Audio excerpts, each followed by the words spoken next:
ತಮಿಳುನಾಡಿನ ರಾಜಕೀಯದಲ್ಲಿ ಹೊಸ ಅಧ್ಯಾಯ ಆರಂಭವಾಗಿದೆ. ಟಿವಿಕೆ ಪಕ್ಷದ ನಾಯಕ ಜೋಸೆಫ್ ವಿಜಯ್ ಇಂದು ತಮಿಳುನಾಡಿನ ಮುಖ್ಯಮಂತ್ರಿಯಾಗಿ ಪ್ರಮಾಣ ವಚನವನ್ನ ಸ್ವೀಕರಿಸಿದ್ರು. ರಾಜ್ಯಪಾಲ ರಾಜೇಂದ್ರ ವಿಶ್ವನಾಥ್ ಅರ್ಲೇಕರ್ ಅವರು ಪ್ರಮಾಣ ವಚನವನ್ನ ಬೋಧಿಸಿದ್ರು. ಚೆನ್ನೈನ ನೆಹರು ಸ್ಟೇಡಿಯಂನಲ್ಲಿ ನಡೆದಂತಹ ಭವ್ಯ ಸಮಾರಂಭದಲ್ಲಿ ಸಾವಿರಾರು ಕಾರ್ಯಕರ್ತರು ಹಾಗೂ ಗಣ್ಯರು ಕೂಡ ಭಾಗಿಯಾಗಿದ್ರು. ಮುಖ್ಯಮಂತ್ರಿ ವಿಜಯ್ ಅವರ ಜೊತೆಗೆ ಸಚಿವ ಸಂಪುಟದ ಸದಸ್ಯರು ಪ್ರಮಾಣ ವಚನವನ್ನ ಸ್ವೀಕರಿಸಿದ್ರು. ನೀವು ಸಣ್ಣ ಆಗ್ಬೇಕಲ್ವಾ? ಅದು ಒಂದು ಉತ್ತಮ ಆಹಾರದಿಂದ ಸಣ್ಣ ಆಗ್ಬೇಕಲ್ವಾ? ಪ್ರತಿದಿನ ನಮ್ಮ ಜೀನಿ ಸ್ಲಿಮ್ ನ ಯೂಸ್ ಮಾಡಿ ಯಾವುದೇ ಸೈಡ್ ಎಫೆಕ್ಟ್ ಇಲ್ದಂಗೆ ನೀವು ಸಣ್ಣ ಆಗ್ತೀರಾ. ವಿಜಯ್ ಸೇರಿ ಒಟ್ಟು 10 ಮಂದಿ ಸಚಿವ ಸಂಪುಟಕ್ಕೆ ಸೇರ್ಪಡೆಯಾದರು. ಕಾಂಗ್ರೆಸ್ ನಾಯಕ ರಾಹುಲ್ ಗಾಂಧಿ ಸೇರಿದಂತೆ ಹಲವು ರಾಷ್ಟ್ರೀಯ ಹಾಗೂ ರಾಜ್ಯ ಮಟ್ಟದ ನಾಯಕರು ಸಮಾರಂಭದಲ್ಲಿ ಉಪಸ್ಥಿತರಿದ್ದರು.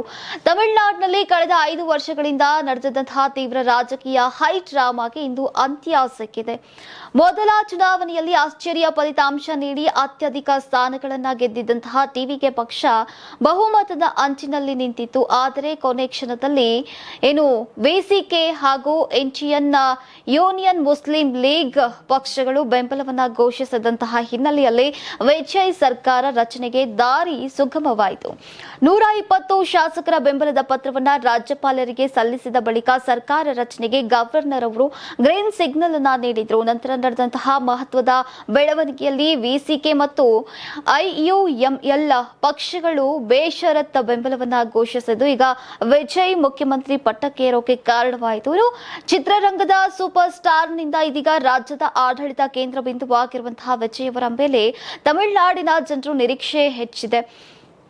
ಈಗ ಹೊಸ ಸರ್ಕಾರ ರಾಜ್ಯದ ಅಭಿವೃದ್ಧಿ, ಉದ್ಯೋಗ, ರೈತರ ಸಮಸ್ಯೆ ಹಾಗೂ ಯುವ ಜನರ ಆಸೆಗಳನ್ನಷ್ಟೇ ಅಷ್ಟು ಮಟ್ಟಿಗೆ ಈಡೇರಿಸಲಿದೆ ಅನ್ನುವುದರ ಮೇಲೆ ಈಗ ಎಲ್ಲರ ಕಣ್ಣು ನೆಟ್ಟಿದೆ.